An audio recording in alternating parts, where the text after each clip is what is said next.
could it be the start of something? Maybe our luck's about to turn around a little. 'Cause right now we're caught in the middle. Could it be the start of hoping? Maybe now the doors are opening to a place that we've never been, seeing things that we've never seen. So many times I turned away, something held me back that day. And all I wanna say is I hope you're here to stay. Starlight, lighting up the darkest night. Something I can see in your eyes keeps me alive tonight. Oh, we can all be starlights, racing at the speed of light. I found you in my darkest time. Now look how we shine so bright. Oh, maybe now this is our time for loving. You're the one who made me smile all over again and again. Now I'm singing, you saved me, this is a new beginning. So many times I turned away, but something held me back that day. And all I wanna say is I hope you're here to stay. Starlight, lighting up the darkest night. Something I can see in your eyes keeps me alive tonight. Oh, we can all be starlights, racing at the speed of light. I found you in my darkest time. Now look how we shine so bright. Oh, dancing at the speed of light. You know you are my starlight.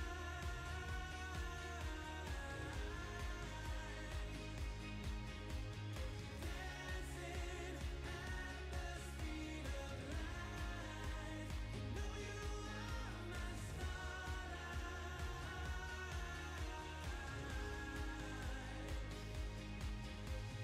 I was in my darkest place, and then I saw your face. Lately all I wanna say is I hope you're here to stay.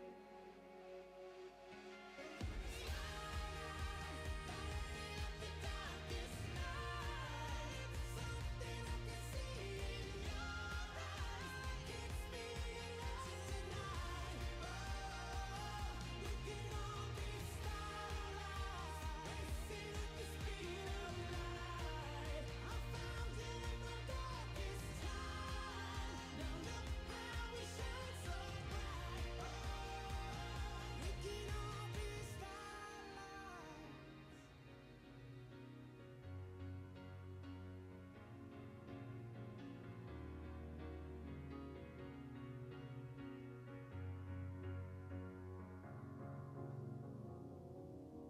Cause you're a sky full of stars. I'm gonna give you my heart. Cause you're a sky full of stars.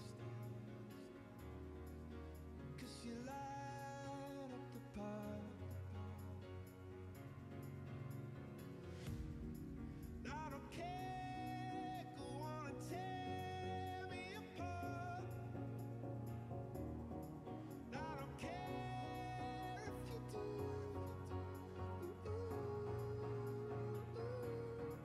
Cause in the sky full of stars, I think I saw you.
information as they move through the computer.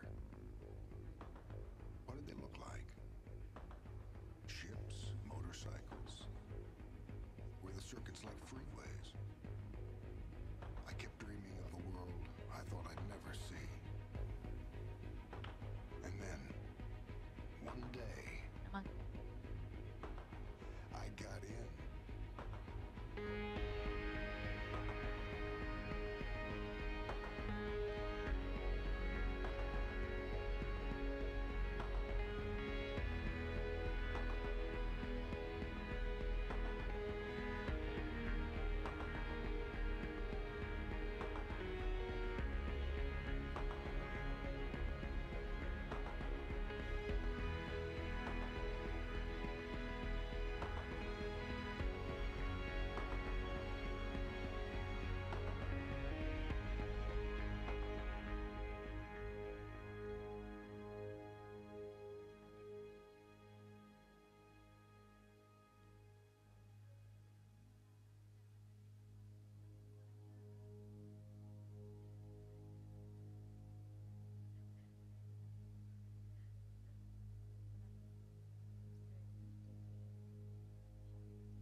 Baiklah hadirin, kini tibalah saat yang dinanti-nantikan iaitu sesi 3-minute pitching bagi kategori sains kesihatan di mana 10 finalis terbaik akan mara ke sesi ini dan membentangkan projek penyelidikan tahun akhir mereka. Memperkenalkan panel juri yang akan menilai pertandingan ini. Yang pertama, Mr. Sebastian Tai Jian Hao yang merupakan pakar Digital Commons dan Transformation dengan lebih 15 tahun pengalaman memacu pertumbuhan perniagaan dan jenama di peringkat Asia Pasifik. Berikan tepukan gemuruh buat Mr. Sebastian Tiajan Huau. Seterusnya, Mr. Muhammad Hatib A.R. Rahman, pakar biologi molekul dan regulatory affairs manager di Genomics Technologies dengan pengalaman luas dalam penyelidikan dan industri bioteknologi. Mr. Muhammad Syahril D. Idrus, pakar pembangunan perniagaan dan pemasaran dari syarikat Zeiss yang berpengalaman dalam strategi pertumbuhan dan teknologi perubatan. Seterusnya dan yang terakhir, Mr. Lidi Ki, pengasas dan kreatif director di Ants Enterprise yang terkenal dalam pembangunan jenama, inovasi produk dan industri fast moving consumer goods. Sekali lagi, berikan tepukan yang gemuruh buat panel juri kita. Bagi penilaian markah, 90% markah adalah daripada penilaian penuh juri, manakala 10 markah adalah daripada penilaian penonton. QR code akan dipaparkan di skrin. Bagi merancakkan lagi sesi kita pada petang ini, majlis menjemput finalis yang pertama, Saudara Muhammad Zulhanan bin Ariza daripada Fakulti Sains Sukan dan Exercise Universiti Malaya dengan tajuknya Acute Effect of Caffeine Mouth Rinse on Repeated Sprint Performance in University Rugby Players. Dipersilakan.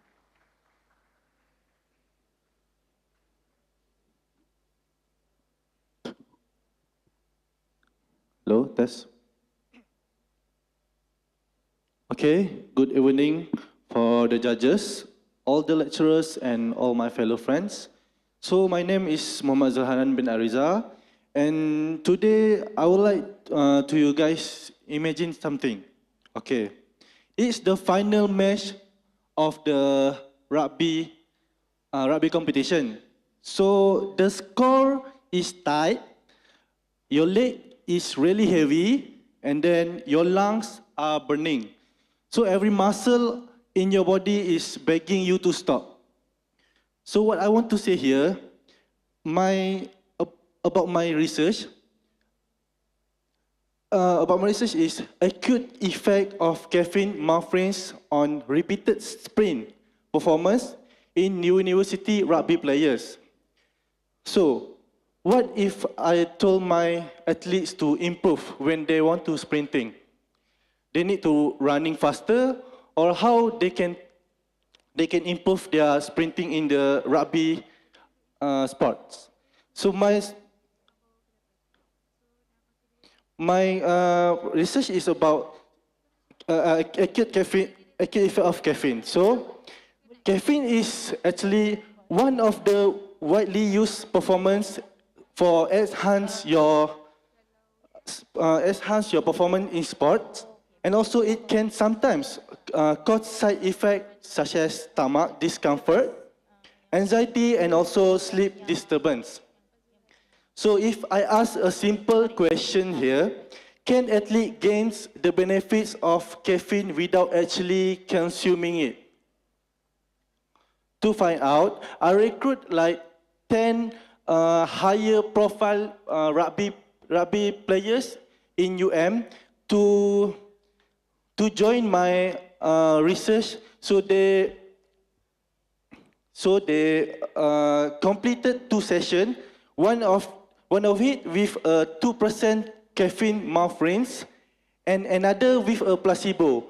So we compare the caffeine mouth rinse and the placebo. We use the double blind conditions. So the athletes didn't know they take which one on that time. So we separate the session on that day. They take a caffeine but didn't know, and the second one is the placebo. Okay.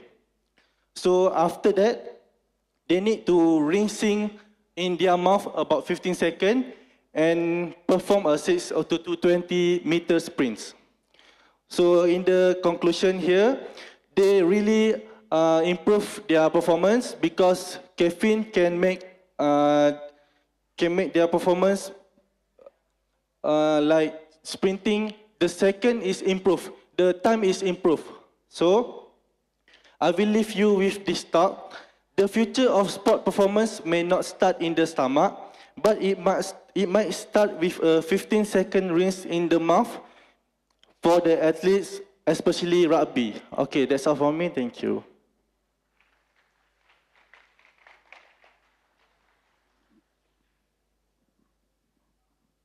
Hi, I'm Hatip. All right. Hi. In a very simple layman term, what is the mechanism of action of caffeine during the mouth rinse, during rinsing the mouth, for before play the rugby? Can you repeat again? What is the mechanism of action? I mean, how it works? If you take a caffeine before you perform the sprinting, because sprinting is really important in rugby. Okay, so they need to rinse the caffeine from the solution we take for 50 seconds, because when they take that, they will stimulate the oral receptor and then move to their CNS, central nervous system, to the brain. So that is work. Yeah. Theoretically, it's like caffeine will take like 1 hour to works. What made you think this mouthwash work? Because from the previous study, I found that the caffeine effect for the mouth rinse is really fast. It's really fast because even though you rinse for 15 seconds, it already can improve your performance, especially in sprinting. All right, that's all. Hi, I'm Sebastian. Okay. Why did you choose caffeine mouth rinse instead of the traditional caffeine intakes, like just coffee itself? What is the limitations and advantage by taking a caffeine mouth rinse in this approach? Okay, because from the previous study, caffeine mouth rinse is really popular right now because it's really easy to get. Like if you take ingestion caffeine, so it will take time to blind in your body. So for me, I do this caffeine mouth rinse, make it easier for the athletes for the daily use, like they want to compete the highest level, so they need the time management is really packed, so they have to take a caffeine for the short time. Yeah. All right. Any questions?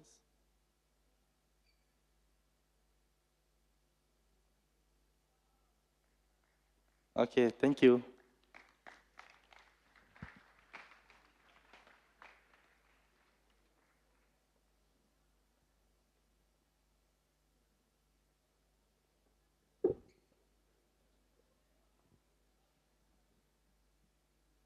Seterusnya saya menjemput finalis kedua yang terpilih ialah Farid Ibrahim bin Amran dari Fakulti Pergigian dengan tajuknya Influence of Patient Characteristics and Oral Health Factors on Cognitive Impairment among older adults attending Faculty of Dentistry, Universiti Malaya. Yes. Assalamualaikum and good afternoon, everyone. My name is Farid Ibrahim, and today I would like to share my study, which is about relation between oral health factors and cognitive impairment among older adults that attends the Faculty of Dentistry, Universiti Malaya. So firstly, we know that Malaysia, we expect in a few years to come that the population is going to become elderly, meaning that a proportion of our population will be elderly people. And then these elderly people also that suffers from cognitive impairment, they could also have disability within their daily lives that they need to go through. They need to maintain their independence and they cannot enjoy their quality of life as well. So this is the aim of my study, which was to identify whether certain personal characteristics and oral health factors are associated with cognitive impairment. For this study, we recruited 100 older adults that are consented with the age over of 60 that attend the primary care unit at the Faculty of Dentistry. So first, we collected the information about the demographic, which is their age, their gender, their ethnicity, and education status, and socioeconomic status as well. The socioeconomic status we take using the Malaysian household category status, which is the T20, M40, and B40. And then secondly, we look at their oral health factors. which are how much number of teeth did they have, how often they brush their teeth, and whether they wore dentures or not. Then, lastly, we need to assess the cognitive impairment. So we use a simple screening test, which is the Montreal Cognitive Assessment Test, which have a cut-off threshold of 26, where participants that scores below 26 are considered to have cognitive impairment. And then, now we move on to the findings. Within those 100 elder adults, 70% of them have cognitive impairment, which shows that older people more likely to suffer from cognitive impairment. Then out of all those factors that we looked at just now, the two factors remain prominent, which is the first one is the socioeconomic status. When compared to the T20 income status, M40 people are 23 times more likely to suffer cognitive impairment. B40 people, they are 51 times more likely to suffer from cognitive impairment. And then secondly, we look at the oral health factors, which is the denture wearer. So when compared to people who wears complete denture, the full denture, full artificial teeth, when compared to people that don't wear it, they are 5 times more likely to suffer from cognitive impairment. This could explain from socioeconomic status that some of them suffers from limited healthcare access. That's all from me. Thank you.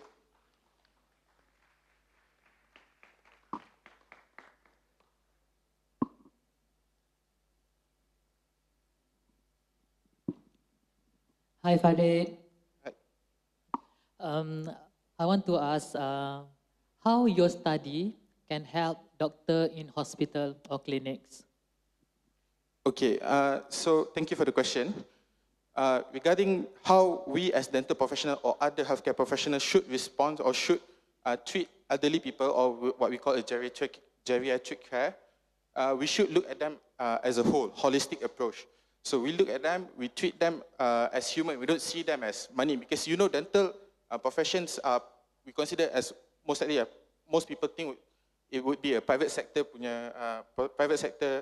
that generate a lot of money, but we don't look at them as that, we look at them as human. We look how they respond to our question, because these are elderly people, right? So they would respond and how they accept our advice. It's not a question about whether they want to take our advice or not, it's whether they're capable or not. Sometimes they would forget, sometimes they would jumble up some of our advice. So we need to take it carefully, treat them slowly, and then passionately as well.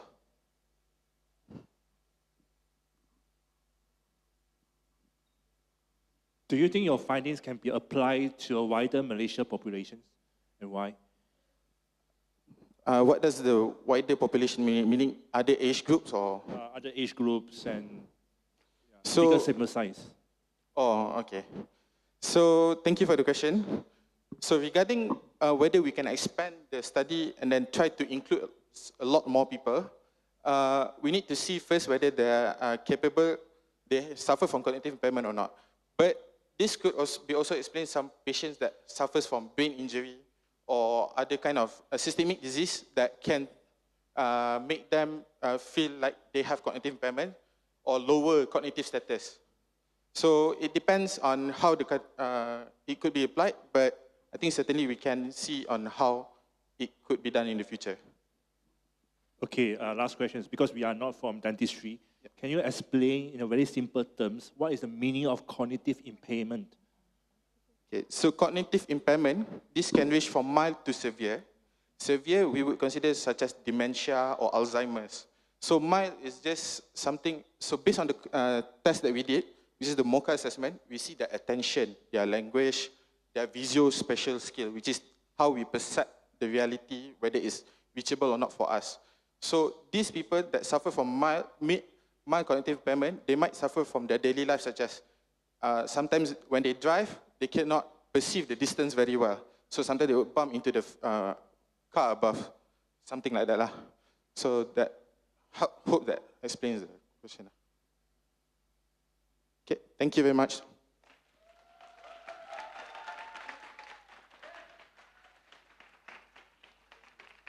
Seterusnya, dipersilakan Kong Hua Jun dengan tajuknya Formulation and Physicochemical Characterization of Hydrogel Loaded Ivermectin for Antiparasitic Drug Delivery Application from Faculty of Pharmacy, Universiti Malaya.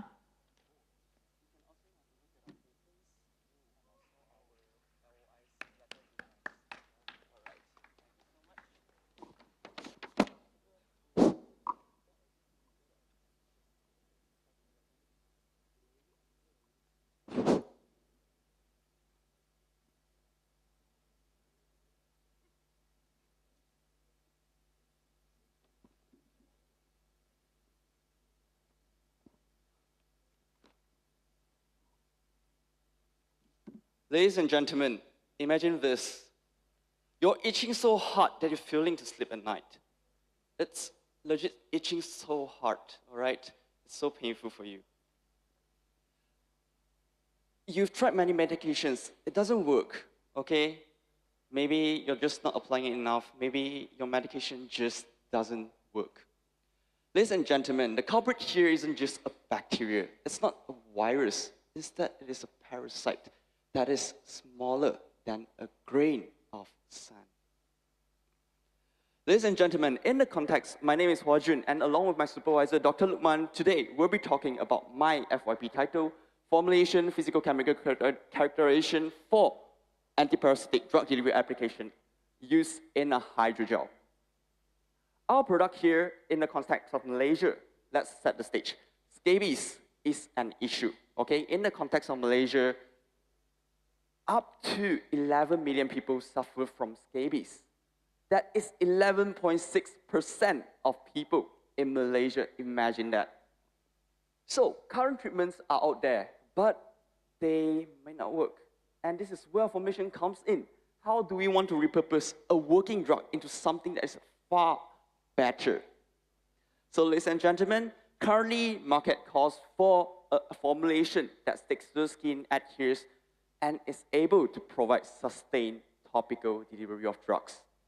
Voila, ladies and gentlemen, our product, ivermectin-laden hydrogel, that is currently pending a filing patent, and also we already have an IP and we have presented in front of the ministry. So, through our research, we have discovered that our product works. It works. Why? First of all, when we talk about topical products, it has to be safe on the skin, right? pH is neutral, just right, minimizes skin irritation. Second, do you know why we call it smart? We call it smart because our product actually is able, at room temperature, it is liquid, but when it touches your skin, right here, you can have a look, our product, when it touches your skin, it gelates, it becomes a gel. That's how smart it is, and that's one of the products. But when we come to topical deliveries, of course, the first thing should be, how do you deliver the drug? So throughout some of our tests, we have proven that our products is able to deliver a sustained, prolonged period of drug delivery to the parasites, ensuring in their death.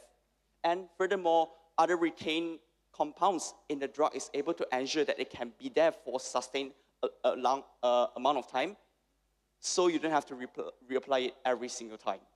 And to sum it up, our research focuses on an ivermectin a drug delivery application that is able to deliver medications directly straight to the skin through a reservoir form system and gelates at room temperature. Gelates at skin temperature, sorry. So this has other applications as well. For example, you can extend it to animals and so on. And this is the gist of product. Thank you so much. I appreciate your time.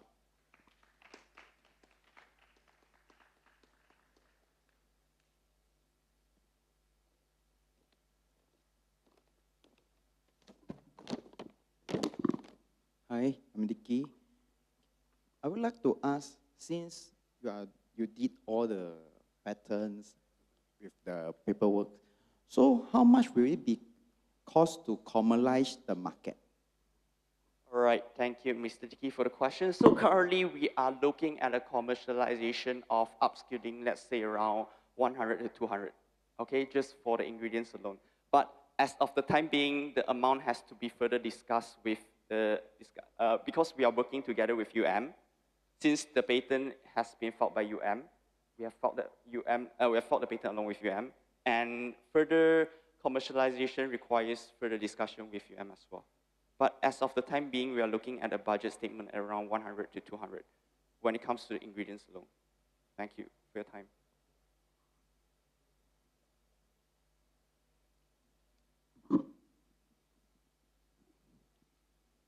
Okay, I'm Sharil. So compared to the available alternative in the market, how do your solution compete? All right, thank you so much. So what if I told you that there are currently no other alternatives on the market? So this is totally brand new, and compared to other alternatives, ours is actually thermosensitive. So what it means that imagine this, when someone is already scratching so hard, they have a lot of wounds, right? So our product actually, when it is liquid form, it flows into the wounds. It allows it to retain the moisture while allowing the wound to heal better. Basically meaning it sticks to your skin for longer. It sticks there better. If it were other products, it will probably fall off and so on. And if you look at my poster, there is actually a test on swelling. So that means that when your product actually reaches water, it does not degrade easily. It will stay there because in Malaysia, we know it's humid, it's hot, right? We sweat a lot. So our product can actually sustain even under humid conditions. It can actually absorb a little bit of water while still retaining in the product itself. Hopefully that clarifies. If you receive 1 million funding in tomorrow, what is your first priority that you want to do? The number 2 question is, in this study, or in these products, who will be your paying customers? Is it hospital, government clinics, pharmacies, or the customer himself? All right, thank you very much. So if I were to receive 1 million funding right tomorrow, I would say the first priority would be to upskill it, okay? It would be upskill it, and number 1, because I am a pharmacy student, I have to keep the patient's health in mind. I have to keep them safe in mind. So of course, it will start with clinical trials. So currently, subsidiaries are already pending for animal trials, and as extended applications, you can actually use it on animals already. So for humans, it will still be pending. Of course, we can put it that further. And when it comes to the main paying customers, of course, generally, it would be best to loop in MOH itself, because we have actually talked to the ministry, and they are quite receptive and quite happy about the idea itself. So hopefully that clarifies. Hi, Hojin. I love your presentation. Congrats on the excellent presentation. Yeah. What is the future direction of this project, and what is your hope on this project? All right, thank you so much. So the future direction of this project is actually, as I mentioned, this product isn't, well, because we are from healthcare, of course, we want to focus on humans first. But in the future applications, you can actually extend it to not just humans. It can be companion animals, kucing ke, anjing ke, or even livestock animals. That means meat that you eat. So it extends to that extent as well. And when it comes to the future, I would hope for this project to be commercialized on a really, really large scale in the future. Because when we say commercialization, often, yes, we are profit-driven, but at the same time, I want to make it so that everyone can get a copy, can get this medication. Because you have to, parasitic infestations, they happen. Why? Because usually of bad hygiene, you know. People in underprivileged areas, rural areas, they don't often shower. They have all these types of hygiene issues. And with that, we hope that we'll be able to post it over there. They'll be able to use it at the lowest price possible. So hopefully that answers your question. One last one. I actually enjoy your presentations, and you are the first group to provide letter of intent to us. I think this is a good move. But I would actually want to ask that, do you have any other evidence other than LOI that the customers would adopt and accept the products? Do you have other evidence to show? Right, thank you very much. So actually that is not the only ROI we currently have. We actually have others. And if you're interested, perhaps we could talk about it in a little bit more. But when it comes to other evidence on what customers want, if we look back at the data that was provided by MOH on scabies itself, it shows that there is a need because 11.6 million people in Malaysia, that's 11.6% of people in Malaysia need it, okay? Even if you just sit at around, let's say, even if you just sit around 5%, you still have that customer base. And it will always be in need. So hopefully I clarify. And not to mention, there is also the market for future veterinary applications, especially in livestock, as it can kill the parasites as well. So hopefully that clarifies.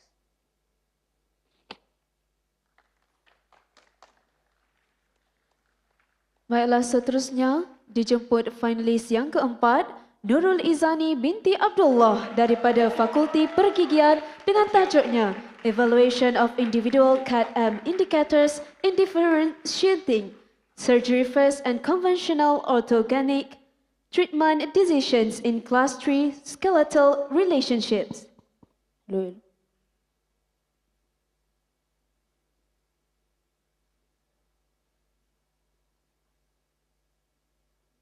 So imagine two patients with the same skeletal class 3 problem.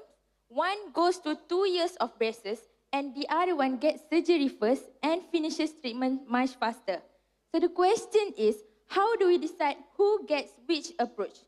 So Assalamualaikum and good evening albeit to the respected judges and fellow participants. My name is Nurul Izani. I'll be presenting on my project titled Evaluation of Individual CAT-M Indicators in Differentiating Surgery-First and Conventional Alternative Treatment Decision in Class 3 Skeletal Relationships.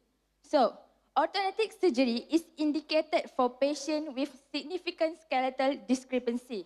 It is typically combined with orthodontic treatment, and there are two approaches of this orthodontic surgery, which are first is the surgery-first approach, which is the SFA, and secondly is the conventional approach or CA.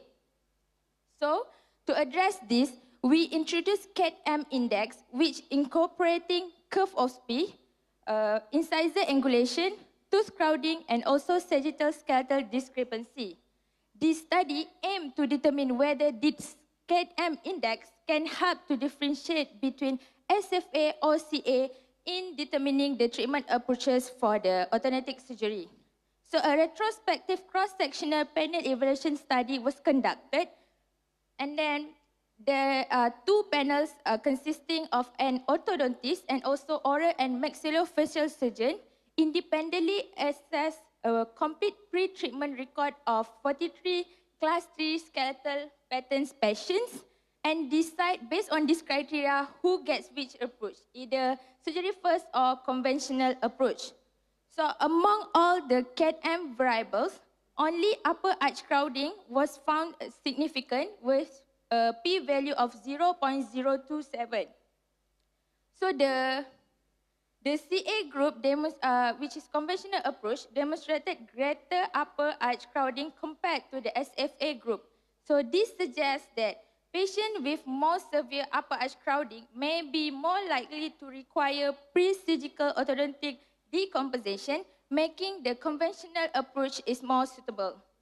So overall, CAT-M parameters were not significantly associated with the expert treatment decision, but these findings suggest that CAT-M alone may not fully capture the complexity of the orthodontic treatment planning, but future study can evaluate the CAT-M prospectively and incorporate additional factors such as soft tissue factors and also patient factors to improve its usefulness as a treatment decision guiding tools.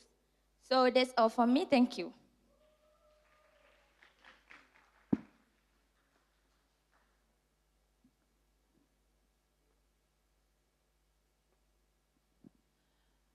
Hi Zani.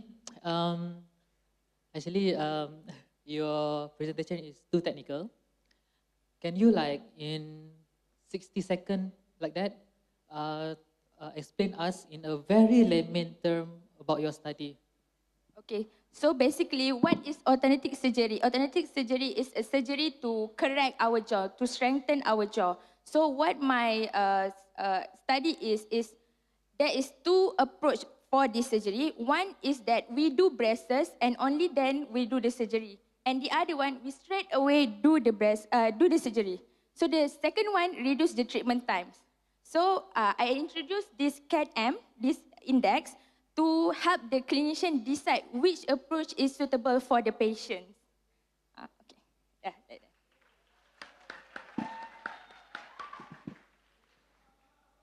That's a good pitch. So, what is your future direction for your study? Okay, so right now, the surgical first approach is only being done by the experienced and confident surgeons because this is very difficult to decide which patient can do this, which patient can do this. So with this study, I hope that it can provide an objective and more standardized framework to help the clinician to better decide which treatment is suitable for each patient better in the future.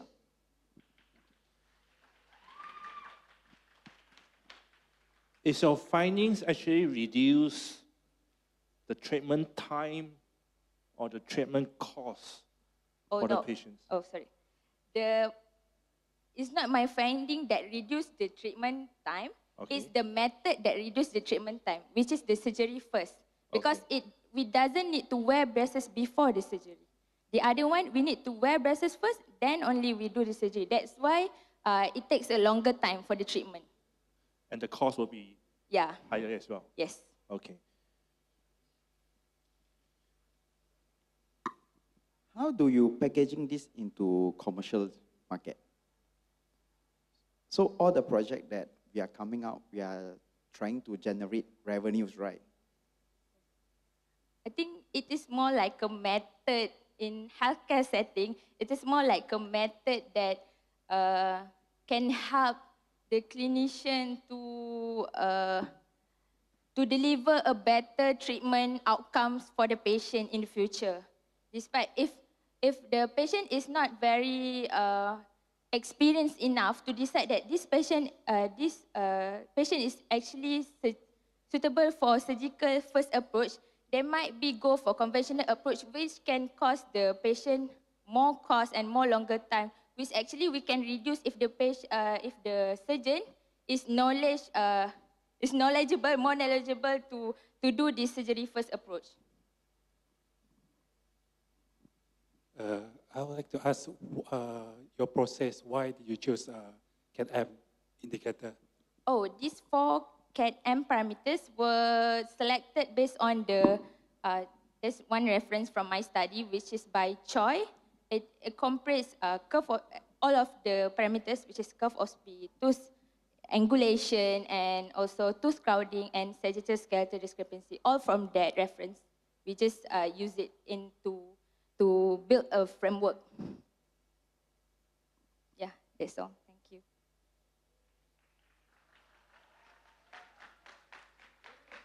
Seterusnya, Saudara Lau Zhe-Xian dengan titlenya Comparative Analysis of Automated and Manual Method for Quantifying Tumor Infiltration Lymphocyte in Oral Squamous Cell Carcinoma from Faculty of Dentistry, Universiti Malaya. Mic test. 2 patients with stage 4 oral cancer. 1 survives, 1 doesn't. Why?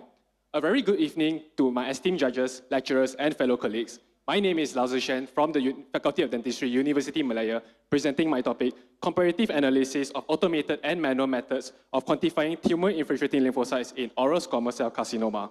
So oral cancer is one of the most common oral cancers worldwide, and in recent years, TILs, which is a type of immune cell, have garnered the attention of many pathologists due to its strong association with improved prognosis in the treatment outcomes. Traditionally, TILs are manually quantified by pathologists, and it can be actually very time-consuming, subjective, and prone to inter-observer variability. And with the advances in digital pathology, software such as QPath enables automated approaches in cell detection and cell quantification. So therefore, the aim of this study is to compare the automated and manual approach in TIL quantification methods in oral cancer to evaluate the reliability of an automated digital pathology workflow.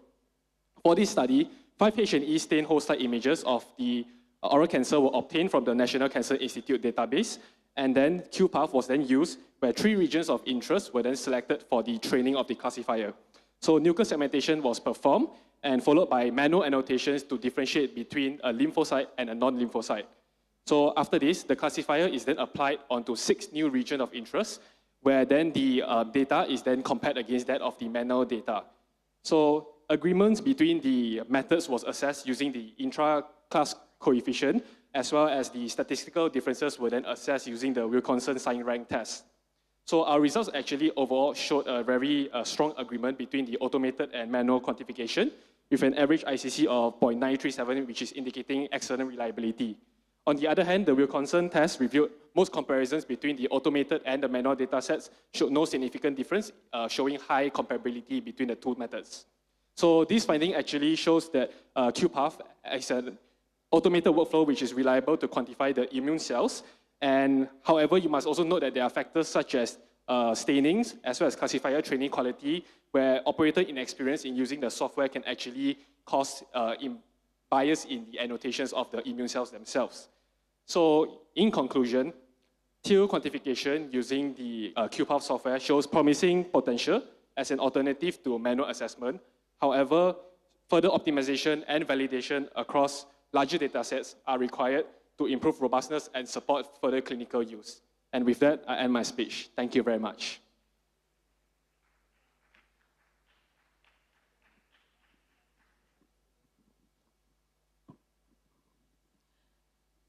Hi, Zishan. Really interesting topic to me because I'm cancer background. I don't know if they understand that. So, can you like imagine like later if your research is maybe have potential or not to incorporate with artificial intelligence to be commercialized? Thank you for the question. So actually, the software that we use itself is already somewhat integrated with AI itself already, because there's some sort of a little bit of like coding involved here and there. So in general, we hope like the future direction for this is that we're able to create like a general classifier that is able to classify the immune cells of the oral cancer itself. So then this is definitely able to save a lot of time and save costs as well for the pathologists, as they are able to verify and able to expedite their process in staging the oral cancers.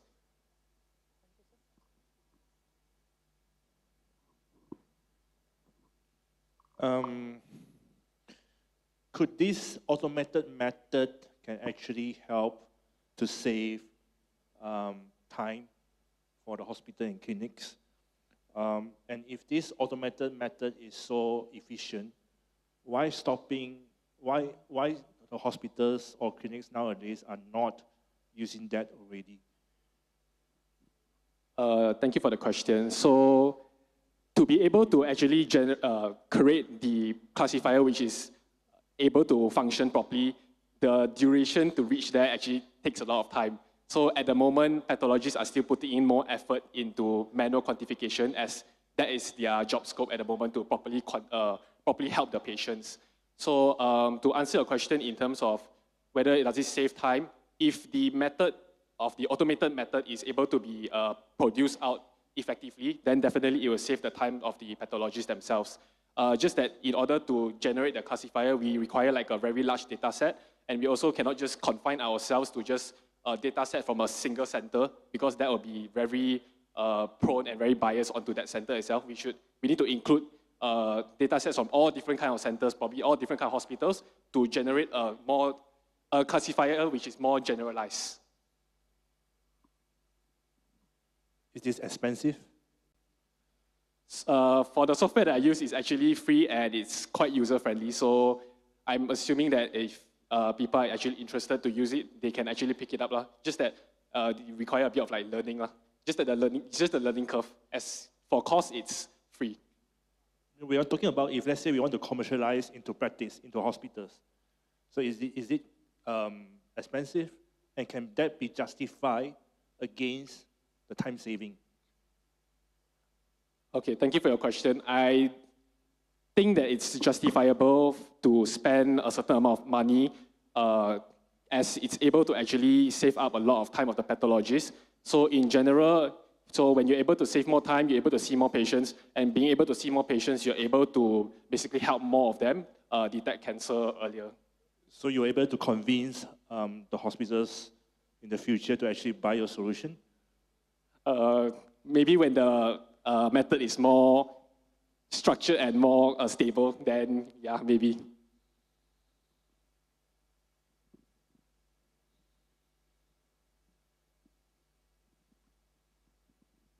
With the current result that you have, what is the implication to practitioners? The current result. So with the current results actually that we have, it shows that the method is actually feasible, just that we still require more optimization to produce a more proper and a more stable method. So in the future, definitely we'll be able to save time for the practitioners, and the practitioners themselves are able to also use the software to help the patients.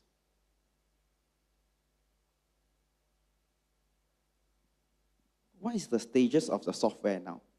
And it takes how long time to commercial? Okay, thank you for the question. For the software itself, it's actually already a stable software. It's just that training out the classifier using the software is what takes a lot of time. So the software is already actually free for everyone to use. It's just the classifier which basically up to the operator, which is people like us, to train out the classifier. So that thing consumes more time.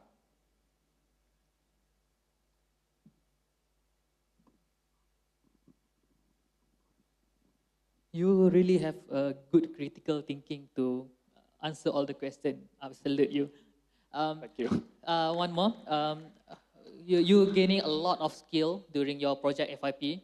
So if you can take like one of the skill, how you want to monetize it after you graduate?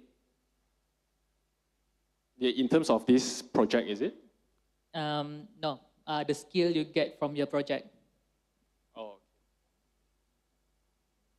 Thank you for the question. So I think for majority of us, like dental students, we're actually not very exposed to oral cancer itself. It's a topic that we actually shy away from because it's very daunting upon us. So actually being able to experience this and develop a new skill like this, being able to identify immune cells, in the near future, definitely, maybe when I work in hospitals or in the future, maybe I can develop a better software that is able to quantify cells, quantify the immune cells more efficiently. Make it happen. Thank you. One last one. In one sentence, why do you choose this topic? What inspired you when you choose this topic? Not because of final year project, but why do you pick these topics in the beginning? So I like to challenge myself. And like I said, this is a very challenging topic for myself. So I wanted to put myself out there and really embrace this challenge. Thank you.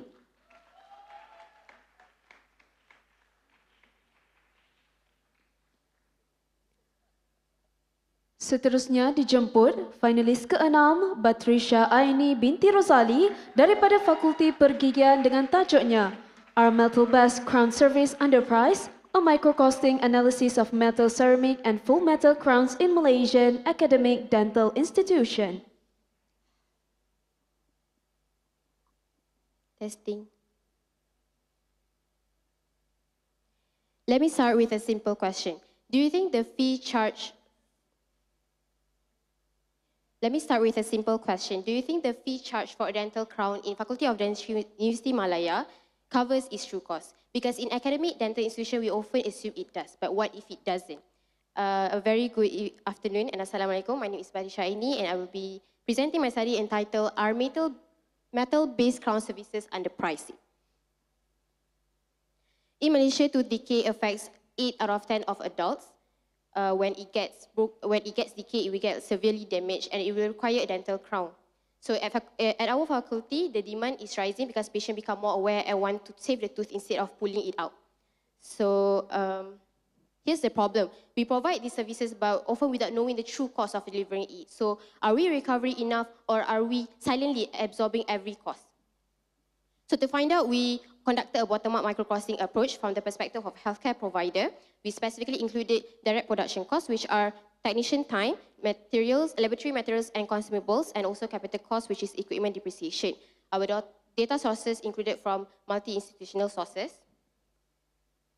So with all this data collected, how did we analyze it? Firstly, we estimated the total cost of crown by adding the direct production costs with allocated capital costs, and then we compared the total laboratory costs with the institutional material fee charge to calculate the cost recovery ratio. A ratio below 1 indicates that full recovery, while a ratio below 1 indicates an under recovery, means the university spent more to make a crown rather than receiving it. And then we also test, to test how stable the estimated costs are, we perform one-way sensitivity analysis by varying key inputs to identify which cost component had the greatest influence on the total cost. So what did data reveal? There's an interesting trade-off between time and cost associated with technology, where digital workflow is faster but it's more expensive because of increase in capital cost and also material cost. And then for material choice, metal ceramic crown is more expensive than full metal crowns. For cost distribution by category, personnel cost is largest, contributed by 72%. And what stood out the most is that every single metal-based crown services did not achieve full cost recovery at any charge, which means that in simpler terms, of every 1 ringgit university spent to make a crown, we only recovered 33 cents to 53 cents, means consistent under recovery. And also there's personnel cost also had strongest impact, and also equipment cost had smallest impact to the total changes of cost despite digital adoption. So all of this, so the cost evaluation is important because without cost data, we cannot optimize pricing, workflow, fabrication workflow, and also resources allocation to fabricate a crown. So this is important, particularly in dental institution, because we want to balance the goals of educational objectives and balance affordability to patients and also service sustainability. So I'll end with the same question. Are we charging enough to cover a true cost of a dental crown? Our data proves the answer is no. So that's all from me. Thank you.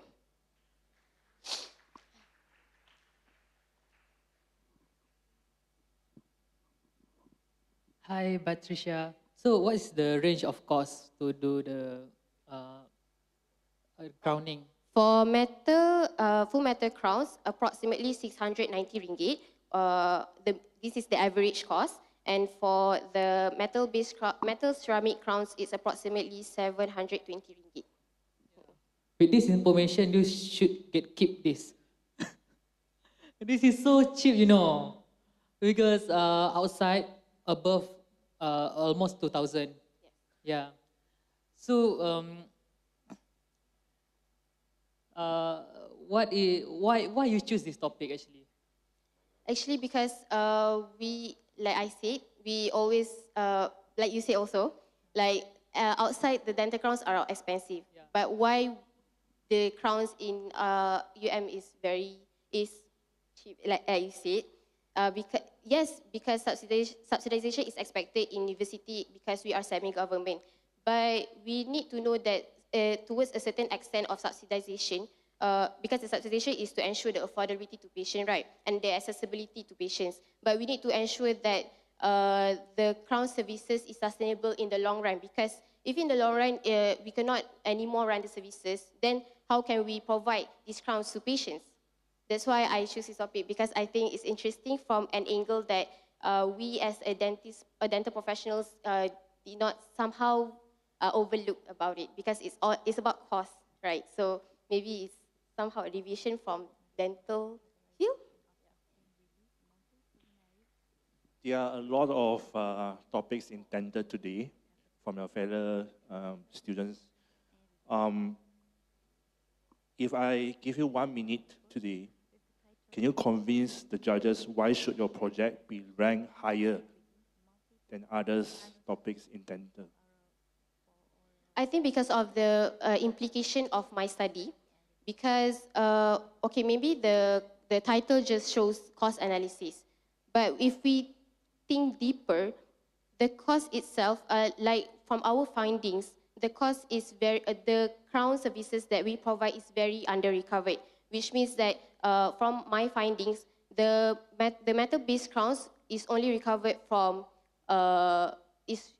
we subsidize around 70%, from 50% to 70%, which means we, out of all total costs that we make the crown, we only receive 30%, which actually very under recovery and very cheap. So this is actually very important because if we don't evaluate this cost earlier, what will happen in the future? Can Faculty of Dentistry Universiti Malaya provide crown services to patients? Can we?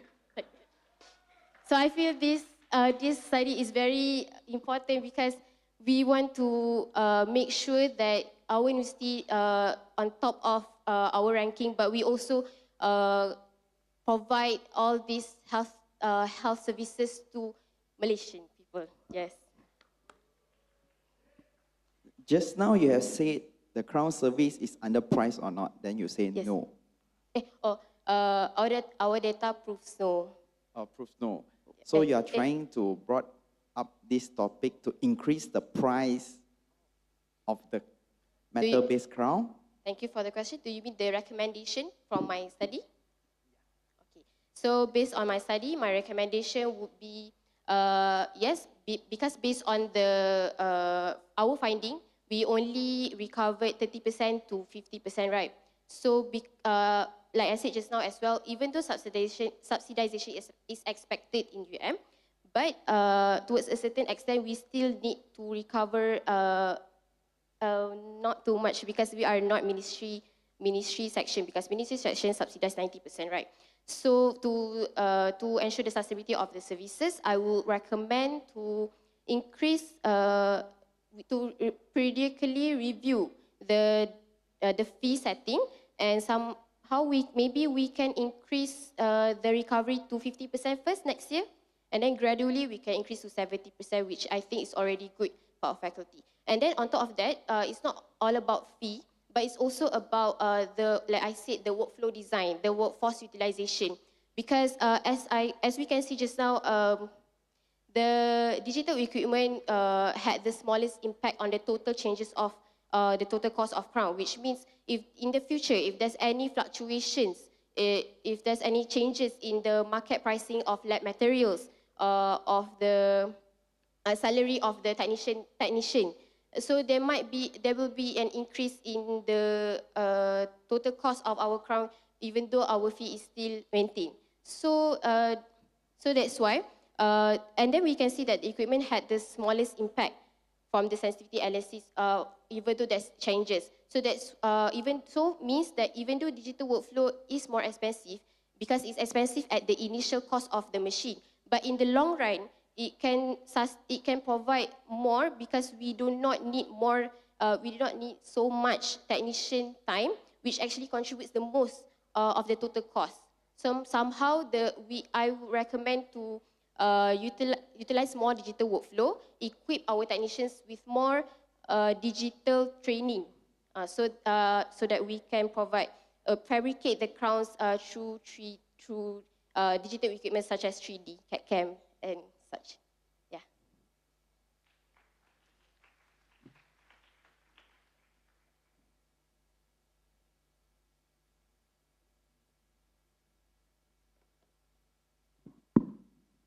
I'd like to check with how confident are you that the management will buy this idea and make changes? And what are the challenges in convincing them? What are the challenges? Challenges arise when you propose this recommendation. Yes, thank you for the question. To address the first question, I forgot. The first question was? How sure are you? You managed to convince the management to change. How sure are you? Yeah. And what the challenges? Yeah. So how to address the first question, how sure am I? Because actually one of the strengths of our study is the use of a bottom-up microcaustic approach, which for your information, this this approach is actually very accurate because instead of we taking average estimates of the total cost of crown, we actually take every individual resources from an item level and then we add it up until become the total cost of crown. So actually this approach itself is very accurate so that I think we can convince to the management about how somehow underpriced our crowns are.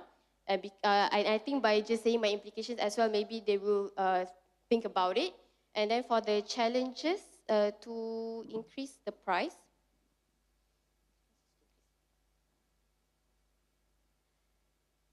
I think most probably will be the affordability to the patients because since the patients most probably think, oh, this is actually a dental teaching institution, so we can get cheaper option. But actually, maybe they will get weird if it's getting pricier and somehow the same level, somehow near to the same level or the outside. They might think, then why don't we do the crowd outside? But one thing that I want to emphasize, because we observe the fabrication process in the lab, and we can see that doesn't only use cheap materials to fabricate the crown. We actually use optimum quality materials to make the crown. Because the technician with 20 years experience, I think, which that do the crown every day, create the crown every day, she said to me that we produce a crown level Mercedes, but our prices is actually like level local, like that. Yes. Because just now you mentioned that the result is quite accurate. Do you use any AI tools in your research? Like any AI, like machine learning, kind of machine learning analysis? Machine learning, okay. No. So you don't use any AI methods in your research? No. Okay. It's solely based on our supervisor guidance. And how do you justify it's 100% accurate in this way? Is there any approach that support your facts when you say it's quite accurate?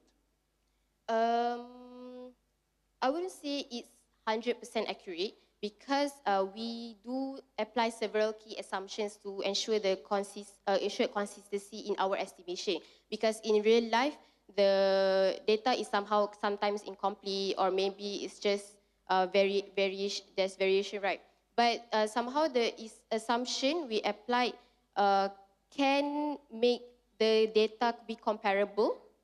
So that's why we can periodically review the data so that we can set a new fee periodically as well. And also how I know that this approach is somehow ideal is because of the guidance of my supervisor as well, because she's one of the least health economists that I respect so much. Yes. Okay, thank you. Thank you. Thank you so much. Baiklah, finalis yang seterusnya, Aida Gosempor dengan tajuknya Formulation and Characterization of Sustained Release Multipolymeric Nanosphere for Oral Insulin with emphasis on Structural Stability and Release Kinetic from Faculty of Pharmacy, Universiti Malaya.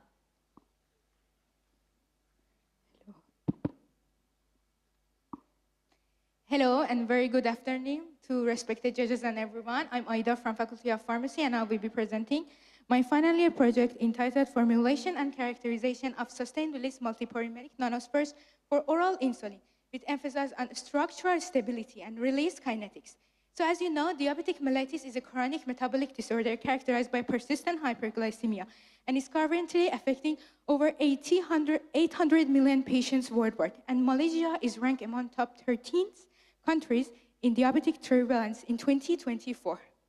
But the problem with the conventional insulin therapy is that it may be painful on the injection side, it may cause hypoglycemia, and therefore all these things can reduce the patient's compliance.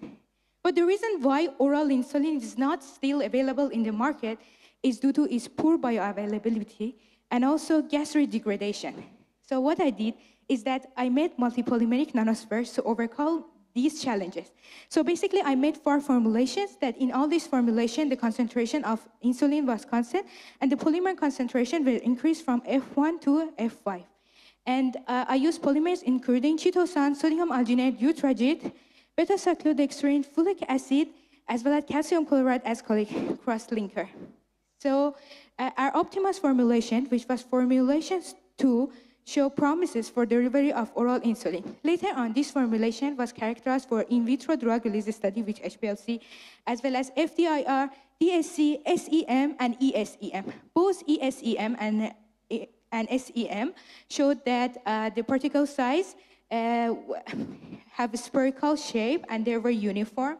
And also the DSC and FDIR also show that they were show the stability of our formulation. Moreover, circular diacherism test was done on the optimized formulation. Basically, circular diacherism is the test to show that the alpha helical secondary structure of the insulin was stable for up to 45 days. Moreover, we did physical stability tests that the sample was stored between 2 to 4 degrees centigrade for 60 days, and also this showed that the formulation was stable. So therefore, to conclude, based on all the characterization tests and the things that I done, we can confirm that this formulation can deliver insulin without any gastrointestinal degradation. I have already published this work on 27th of April in Journal of Pharmaceutical Innovation, and also IP has already been obtained for this work. And that's all from me, and thank you very much for listening to me. Hi there. Hello. Good flow of presentation. Yeah, I can imagine the storyline. This is really interesting topic for me. But in terms of toxicology, maybe you read somewhere, for the nanosphere to enter our digestive system, our human body, how it is it toxic to our body, or how it secret from our body? Okay, actually, if you see my poster, I have already put the design of the nanospheres, that you can see that the main polymers are chitosan, eutragit, chitosan and eutragit, as well as sodium alginate. And all these polymers are totally safe for body. So basically, they were not cause any adverse effects. And regarding to release that you asked me, I have already done the in vitro drug release for 24 hours with HPLC, that basically these formulations show minimal release in the first 2 hours in the small intestine, and it showed 96% release by the 24 hours. So basically the nanospheres will dissolve gradually, so that by 24 hours the insulin is totally released. Okay. So in your opinion, how you want to monetize this project? You mean like advertise this project? Yeah, how to get money from this project? Okay, actually this is a very good question, and this is the reason why we choose polymers for the delivery of oral insulin. Basically, polymers are very cost-effective and available, so this work can be really cost-effective. So we can suggest that we can go for animal tests and clinical trial, because this is like quite affordable, and we can do further study on this because we use polymers. And the other excipients like folic acid and also calcium chloride, they are all cost-effective.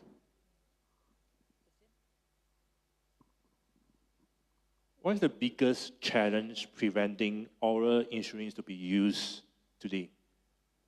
I think the biggest challenge is stability. This stability is very difficult to maintain the stability. And actually, it's even difficult that whether this formulation is stable or no. That's why we use circular diacherism test. This is a very new test. And so that by using this test, we confirm that the insulin's alpha helical structure, secondary structure, is stable. So the main challenge is stability rather than just gastric degradation, because other studies have also been done, and some of them can kind of show that they protect in the GI tract. The nanospheres were protected in GI tract, but the stability is still issue. So that by using this structure, we confirm the stability.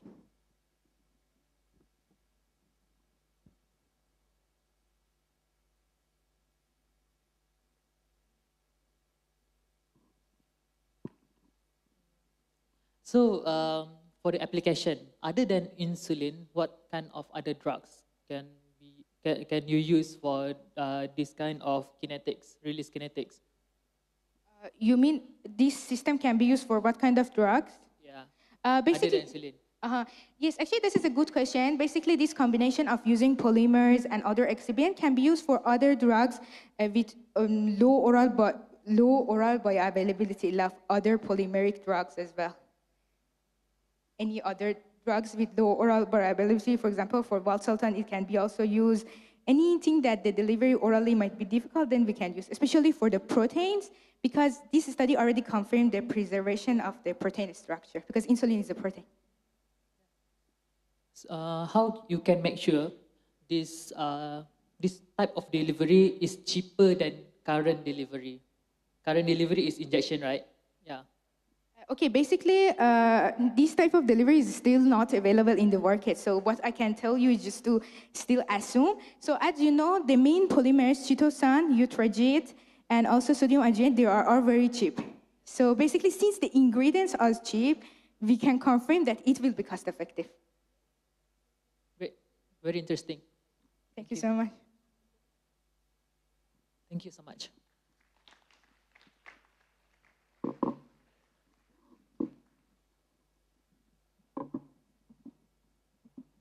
Baiklah, yang seterusnya dipersilakan Nurul Insyirah binti Zamri dengan tajuknya Silent Threat in Tilapia Farm Water, Multi-Drug Resistant Enterococcus faecalis in Malaysian Aquaculture dari Fakulti Perubatan Universiti Malaya.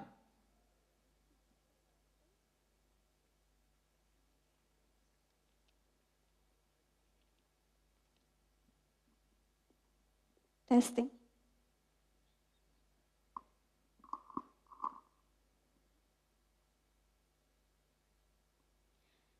So, according to WHO, antimicrobial resistance, or AMR, is considered as the top global public health concern in 21st century. So, good evening, everyone. My name is Nurul Insyirah Zamri, and we present my final year project entitled Silent Threat in Tilapia Farm Water, Multi-Drug Resistant Enterococcus faecalis in Malaysian Aquaculture. So, to begin with, Enterococcus faecalis is a gram-positive coccus commonly found in the gastrointestinal tract. And what makes it important is its ability to develop resistance to multiple antibiotic classes and can transfer the resistant genes to other bacteria. So this makes it an important indicator organism when monitoring AMR in the environment. So AMR in E. faecalis can be intrinsic or acquired. So intrinsically, it is resistant to low-level aminoglycoside, quinopristine, dalfopristine antibiotic, and also a few others. So with that background in mind, my objective of my study is to determine the antibiotic susceptibility patterns of 64 E. faecalis isolates collected from the freshwater farm using the disk diffusion method.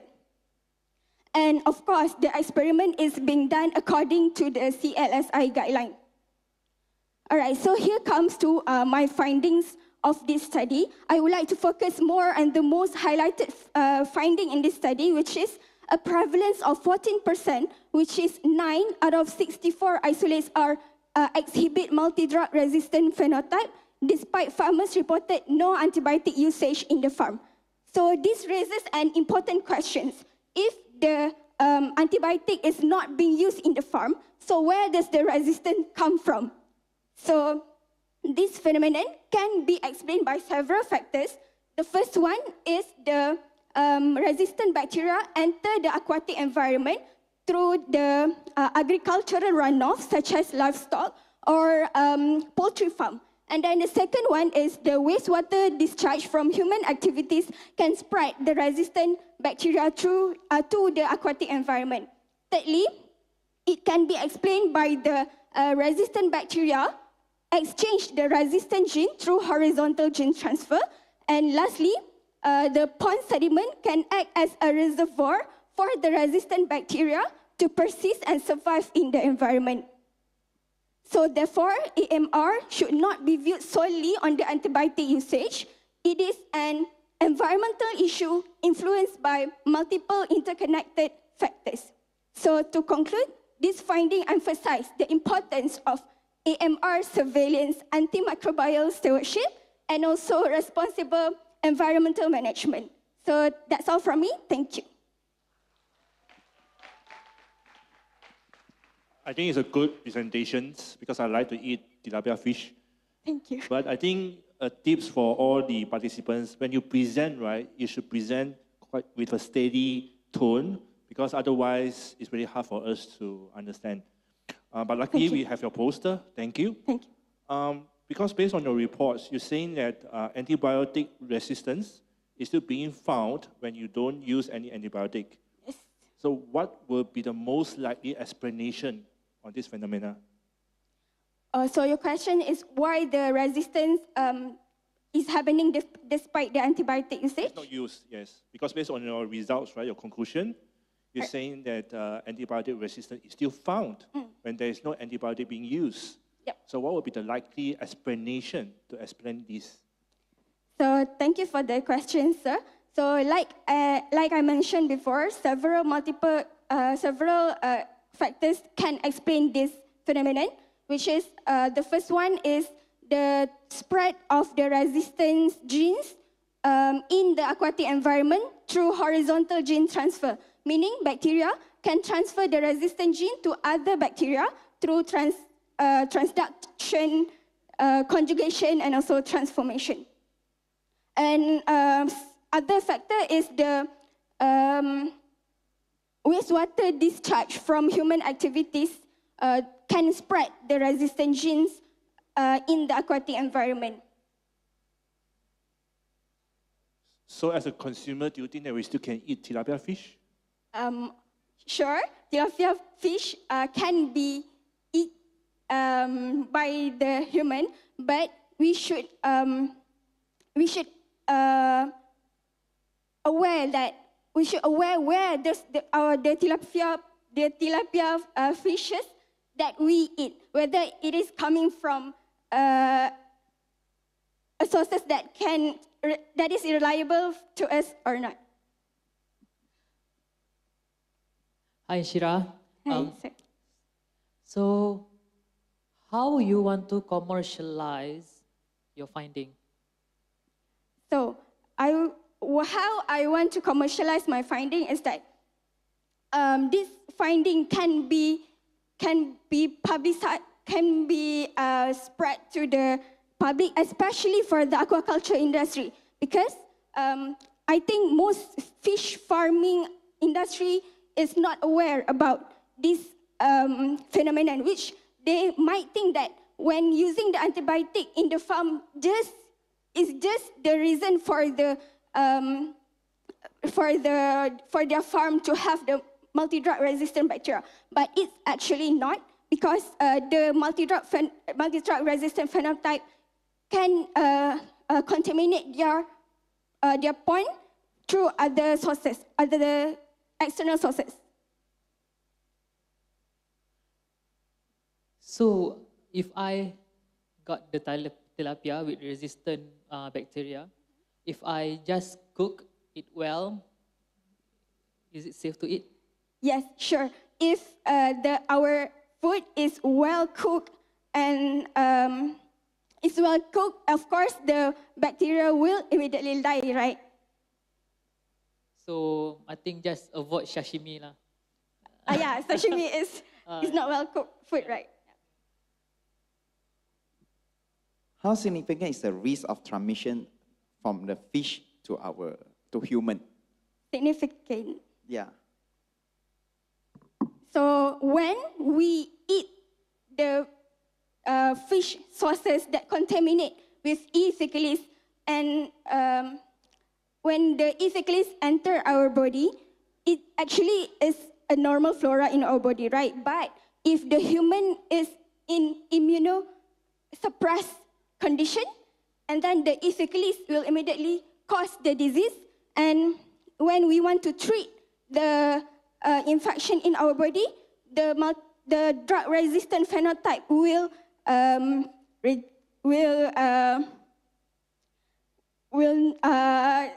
sort of reject the antibiotic treatment, and it is hard for the human to be treated with that kind of antibiotic. So other than like you recommend like sustained surveillance, what are the direct like solution to address this trend? All right. From your recommendation. Thank you. So when we aware that antibiotic can be can cause a bad condition, so there are some other alternatives that can be used, such as by using vaccination to the fishes to treat the disease, and also we can use the probiotic that can improve the gut health of the fishes, and also increase the immune response of the fishes, so that it can, the immune can sort of kill the infection. Okay. Why this research is only focused on tilapia fish? So these findings will be the same if today I want to do for another species of a fish, and why it has to be fish, not prawns, not other fish products that we can find in the fish farm? So actually, many other studies that have done worldwide use other sources, not only fishes, but they still use prawn and many other seafood sources. So this finding, this study is using tilapia farm rotor. Tilapia farm is because tilapia farm is mostly being studied for the E. faecalis infection worldwide. And if you search online, you can see that majority of the papers are using tilapia, now tilapia, as their sources of E. faecalis isolates.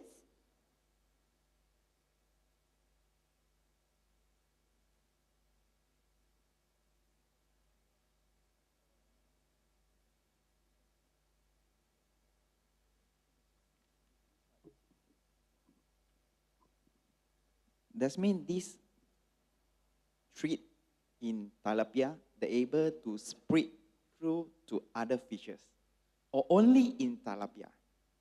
It can spread to other fishes because the bacteria is not being specific just to infect tilapia fishes, right? But it can infect other fishes, and the resistant gene can spread to other bacteria using through the horizontal gene transfer.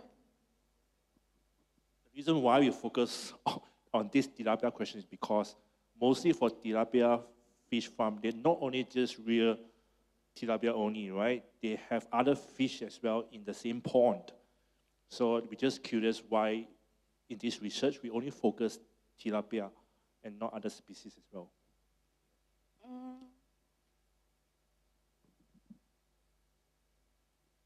Actually, the isolates that I'm using in this study is an archive isolates, which is the isolates are being collected not by me, but by my other members.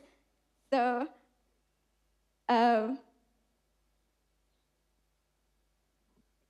Understood. Thank you. thank you. Seterusnya dijemput finalis terakhir, Gabriela Aswini, anak perempuan Robert Anthony dari Fakulti Farmasi dengan tajuknya Formulations and Preparation of Sustained Release Submicron Microspecies for Valsatan.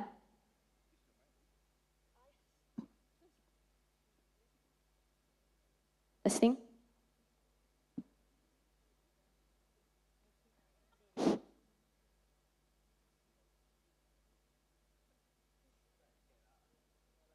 Good evening, everyone. My name is Gabriela Ashwini, and I'm from the Faculty of Pharmacy. And today I'll be presenting my final year project entitled Formulation and Evaluation of Sustained-Release Valsatan-Loaded Submicron Particles. I'm not going to ask you to imagine anything here today. Instead, I want you guys to think about the elderly people in your family, maybe your grandparents, parents, or even your relatives. How many health conditions do they have? High blood pressure, diabetes, heart disease, kidney problems. Now think about how many medications they take every day. Some may need to take about 5 to 10 or even more tablets daily, often at different times. In fact, as healthcare professionals, we commonly see patients being admitted because they are not taking their medication as prescribed. Some forget their doses because of the complex dosing schedules, and some even take medications after they felt better. So this highlights a simple but important principle in healthcare. The easier a treatment is to follow, the more likely patients is to take it consistently. And one of the ways to improve adherence is through sustained release formulations, which can reduce the dosing frequency and maintain more consistent drug levels in the body. And this is where my research comes in.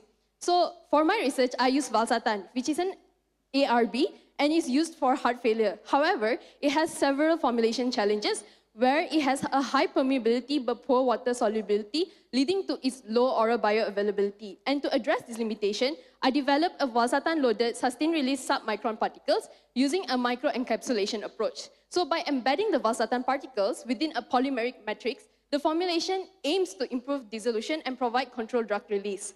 And how do I identify what is the best formulation? So we evaluated 3 important characteristics, which is the particle size, the polydispersity index, and also the zeta potential. And when we did this, we observed that when we increased the PVP K30, which is one of the polymers that I used in my experiment, it generally reduced the particle size, whereas the higher concentrations of chitosan and sodium alginate, it increases the viscosity, resulting in a larger particle size. And for all the zeta potential, it demonstrated a highly positive values, which indicates colloidal stability and also suggests a lower tendency for particle aggregation.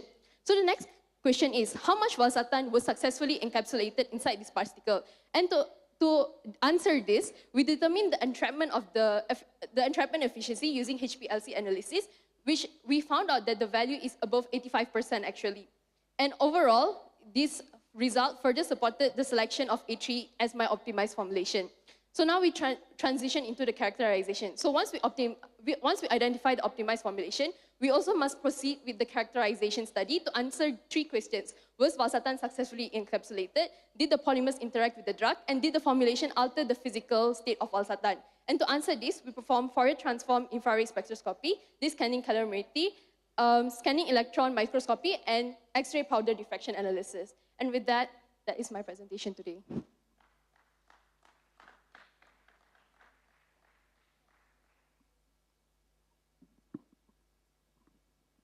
Hi, Gabriela. I think you can predict my question. Okay, what is the main novelty of your research and how you want to commercialize it? Okay, so this is actually a really good question, and it's a question that I answered previously in my pitch, but because of the time constraint, I wasn't able to answer it in my pitch today. So actually, the novelty is, why did I choose valsartan? So valsartan is actually a biopharmaceutical classification system. It's a class 2 drug, which means that it has a low oral bioavailability. And using valsartan as the drug here, it shows that when I do this experiment, right, and I can see that actually valsartan can be entrapped efficiently, that means this method can actually be used for other bioclassification system 2 drugs that has low bioavailability. So that means we can test other drugs that also have low bioavailability using this method. So not only using valsartan, but also other BCS2 drugs.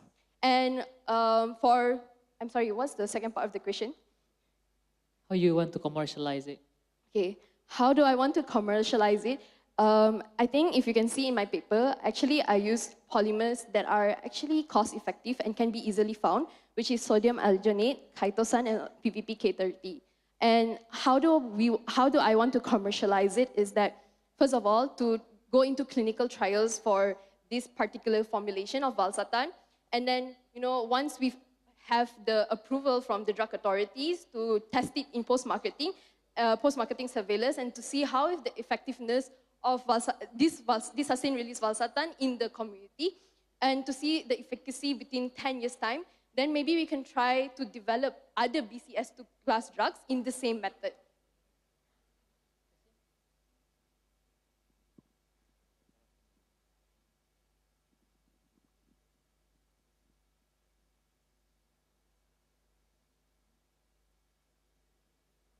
There is already a lot of control release formulation as is today.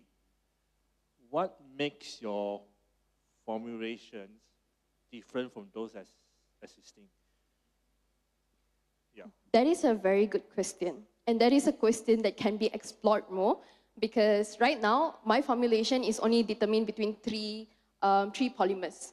Three polymers that I use exclusively for my study.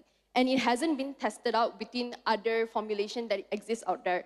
So the next step into identifying how this is much more better than other formulation out there is actually to test it between all the formulation of controlled drugs in the market and to see which is the best formulation.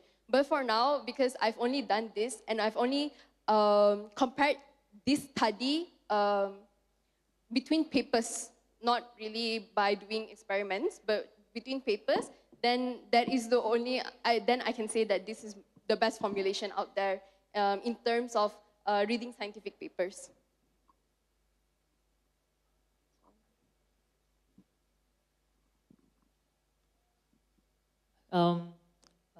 This is quite controversial. For the science field research, a lot of finding is dead in the publication, in the journal, in the thesis. So what is your optimism doing this study? And what is your the skill you get and that you can bring the skill and the optimism to your career?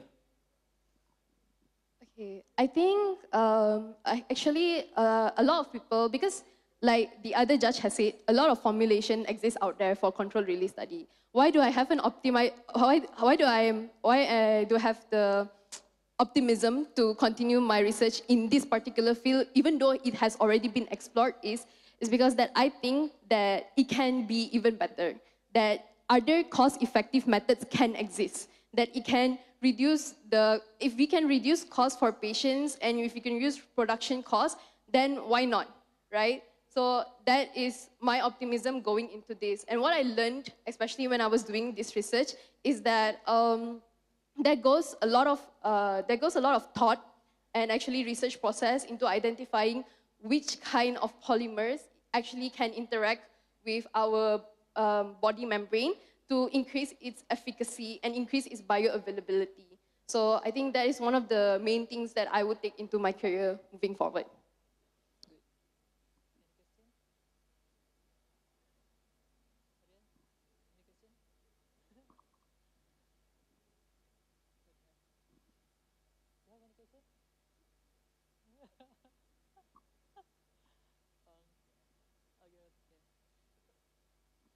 So I know because I'm also in the field of toxicology before. So how you can ensure the chosen what you choose for the formulation is really safe to be consumed? So in my research, actually, what we did was an in vitro dissolution. Obviously, in vitro dissolution looks at the dissolution of the drugs rather than the toxicity itself. So actually, this research could further expand into in vivo testing, where we test the drugs in animals first, and then we see whether it's compatible in animal before we move on to human clinical trials. I think that is where this research is headed. In terms of, because my research also uses an organic phase of ethanol and dichloromethane as its organic phase. As we know, ethanol is actually toxic to human in a very large amount.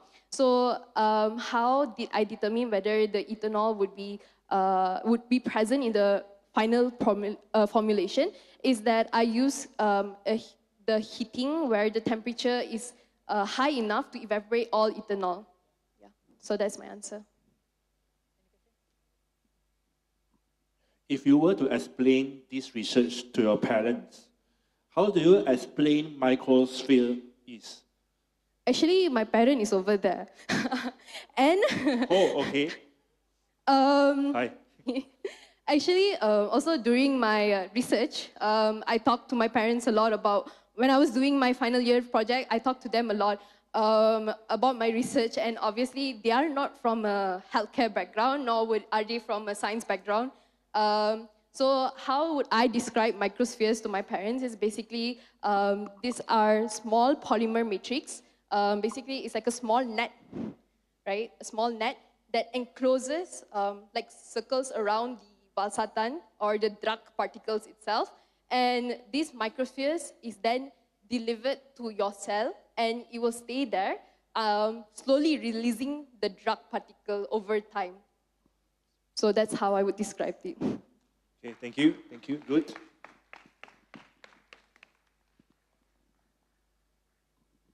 Thank you, Gabriela. I think you're doing a great job. Thank you.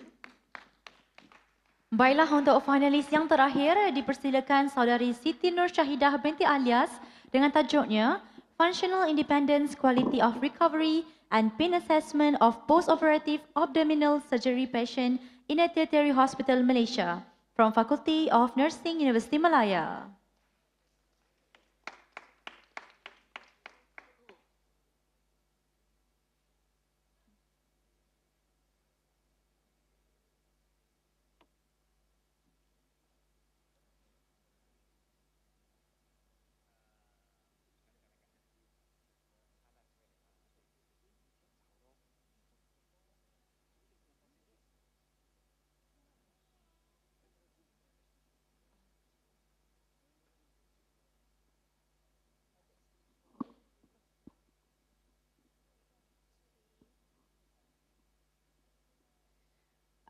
Hi, Assalamualaikum and good afternoon.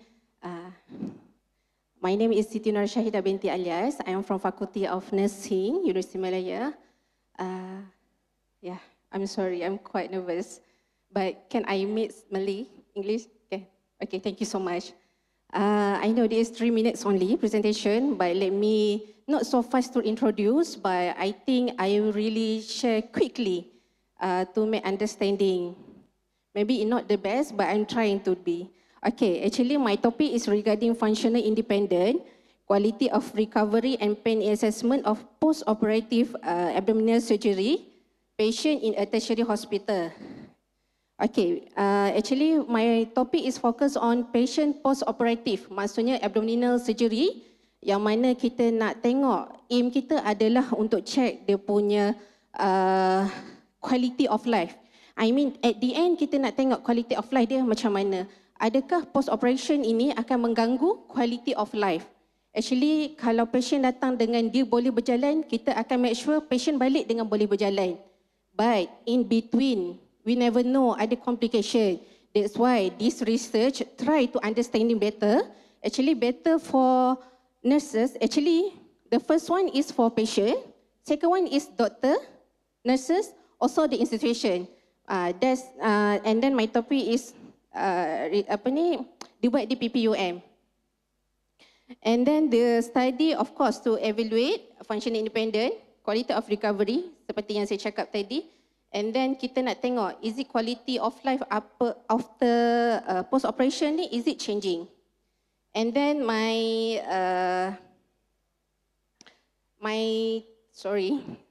focus on functional independent. I use 3 instruments, functional independent, quality of recovery, had 40 questions, and then pain assessment. By focus on functional independent, apa yang patient boleh buat, and then I use Butter Index. Butter Index ni actually very strong instrument yang kita gunakan. Butter Index and then functional independent. It's very strong to assess their level, their function.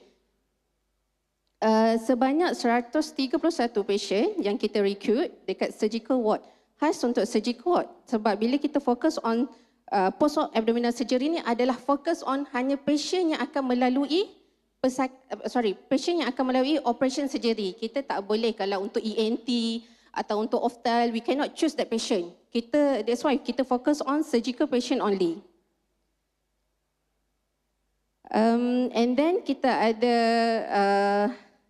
then the result, cut into short, that my result is functional independent. Actually, highest functional independence associated with better quality of recovery. From my result, kat sini kita nampak from the age yang kita ambil adalah 18 above, achieve 70 plus umur pesakit tersebut yang mana mencapai quality of recovery yang bagus and then boleh perform their quality of life. Of course, yang saya mention tadi, who benefit with my thesis is patient, doctor and nurses dan institution. And I use standard questionnaire. Di PPM kita menggunakan modified Butter Index. This one kita akan liaise dengan physiotherapist yang mana kita ada standard questionnaire. Also untuk QR40, quality of recovery, standard questionnaire untuk post operation. I think my focus also for laparoscopic patient because laparoscopy patient because it's very quite simple operation and then they have better quality.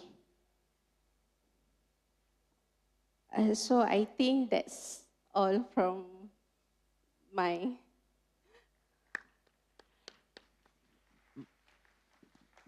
Hi Siti. Hi. You punya karakter dengan research betul-betul embody nursing. Nampak sangat. Okay, itu Thank satu. you. Okay, and then what is your function of what is the application of your study into the real world of nursing? It's quite challenging. Kalau kata tentang as a nurse, saya seorang jurawat. Challengingnya untuk kita meet up the criteria. Sebab bila saya recruit this patient, kita interview pesakit, we cannot spend 5 minutes to know betul ke post-op ni much better. Sebab saya kena go through from the questionnaire, is it meet my criteria? Post-op, is it any sign symptom of anesthetic?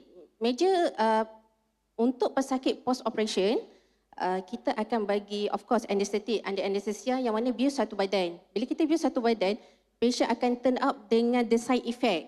Bila the side effect, almost 24 hours patient akan tidur saja dan baring. Then, my focus on my topic ialah saya nak tengok early mobilization this patient, adakah dia boleh, dia boleh membantu pesakit recovery dengan fast, dengan cepat dan mendapat quality of life.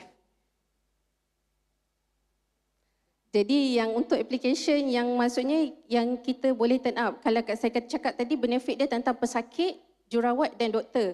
Sebagai saya sebagai seorang jurawat, saya akan make sure pesakit saya masuk dalam keadaan memang betul, dia sakit, dia perlukan operation dan make sure selesai operation dia balik dengan selamat, sihat dan boleh berfungsi, beraktiviti seperti biasa. Thank you. Okay. Do you think macam your current findings can convince in terms of decision making of the surgeons? Your current finding, can it convince the surgeons to make decisions? Okay. If not, what are the improvements that you can do to make your study stronger? Actually, this one is under protocol PPUM. That means patient who undergone the surgery must have this protocol. I mean post-operation, this protocol where they should done, where should have. Then this one for laparotomy patient, mostly we focus on post-operational abdominal surgery. We have the protocol that the standard we must achieve. So sometimes we can change about not we can change, but we can suggest the best is for the surgeon if the side effect after the operation. My question is it convincing enough for decision making? Yeah. Your findings? Yeah. The current findings? The current one, yeah. Is convincing enough for management to make decision? Not 200%, but still ongoing. What else you can improve to make it stronger? I think this still in progress, still in discussion, but like my team is, we open for discussion what is better for patient. Our aim is to take care better for patient, how they come in and out better. So still in discussion. Thank you. Can a patient have a low pain, Yeah. but still his recovery is very poor? Low pain, but Dah sakit kurang, tapi dia poor dia punya. poor recovery. Ada a few sebab dia kekurangan pada sokongan emosi. Sebab dalam saya punya questionnaire, standard questionnaire, function independent kita so detail tentang function, tentang side effect selepas operation, and then turn up, boleh tidur ke malam, adakah doktor membantu, adakah nurse membantu, adakah keluarga membantu, very specific and detail. So that time, possibility low pain can be very poor recovery. Because patient in pain, even walau sakit sedikit, they need attention. But we forget to give them. Could be influence. So with these findings that you have, Okay. what do you think will actually benefit to the hospital? Actually, benefit to the hospital because kita akan melihat what is the best care kita akan bagi kepada pesakit. And then, this focus on PPM, but for the next kita akan fokus pada others hospital. So will it help the hospital to reduce its cost or increase the cost? Supposed to be reduce the cost because this time kita tahu the costing is very high, then shorten lay stay is better for them. And the cost will be passed to the patient. Yes. So the patient will be paying more. Because if they stay longer, they need to pay more. It's quite challenging for the financial issue for the patient. So this time, by who accrue, we can settle down, we give the best for patient and we discharge. Okay. Hopefully we cannot keep patient longer because other than the cost, financial issue, of course for infection, so other certain things. And then we know PPM is patient very active. So sometimes the bed is other patient, not for them. Then this thing yang saya rasa sangat membantu adalah whatever yang kita boleh make better quality of recovery, patient boleh discharge, and then kita win-win situation. Honestly, win-win situation. Patient balik, financial, kita cut cost, and then other patient can come. Thank you much.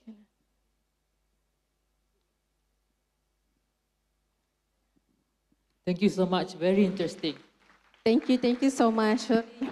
Thank you. Baiklah, dengan berakhirnya permutangan yang terakhir tadi, maka berakhirlah pertandingan 3-minute pitching bagi kategori Sains Kesihatan iFEST 2026. Kepada ke-10 finalis, tahniah diucapkan kerana berjaya mara ke peringkat yang seterusnya dan tahniah atas penyertaan pembentangan projek tahun akhir anda sebentar tadi. Sebelum menutup pertandingan 3-minute pitching, majlis menjemput Profesor Dr. Hasniza Zamanhuri, Timbalan Naib Canselor Akademik dan Antarabangsa Universiti Malaya bersama-sama dengan panel juri dan para finalis kategori Sains Kesihatan bagi sesi bergambar di pentas. Dipersilakan.